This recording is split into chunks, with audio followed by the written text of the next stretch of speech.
Cinema to cinema జానర్సు, కథ, కథనం అన్నీ మారిపోతున్నప్పుడు ఒక ప్రతి సినిమాని ఒక ఛాలెంజ్గా తీసుకునే మీలాంటి మనస్తత్వం ఉన్నవాళ్ళు సార్ ఆ ట్రాన్స్ఫర్మేషన్స్ని ఎట్లా ఫేస్ చేస్తారండి టెక్నికల్గా మీ ఎక్స్పెరిమెంట్స్ కెరీర్లో?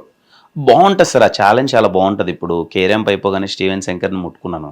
వాడేమో కుమార్ ఏమో అసలు హైపర్ యాక్టివ్, ఎగురుతూ ఉంటాడు. ఈడేమో స్టీవెన్ అనేవాడు చాలా సాఫ్ట్. మన రాజా సినిమాలో వెంకటేష్ గారిలా అనుకోండి, వంటింట్లో వంటలంతా చేస్తూ హీరోయిన్కి వంటలు పెట్టడాలు, వంట పని చేయడాలు, ఒక డైరెక్షన్ ఆపర్చునిటీ కోసం ప్రొడక్షన్ ఆఫీసుల చుట్టూ తిరిగే ఒక క్యారెక్టర్, ఒక అనాథ. మనకి ఫస్ట్ అరే కొత్తగా ఉంది, ఆడియన్స్ చూసే ముందు ఇప్పుడు ఇది మనం ప్లే చేస్తే మన మొహం ఎలాగ అనిపిస్తుంది ఫస్ట్ నాకు చూసుకోవడానికి ఎగ్జైట్మెంట్ సార్. ఒకసారి నేను చేసేసి అంత లుక్ అంతా వేసుకొని నేను ఆ రోల్ ప్లే చేస్తున్నప్పుడు ఫస్ట్ నాకు నేను ఎగ్జైట్మెంట్ ఫీల్ అవ్వాలి.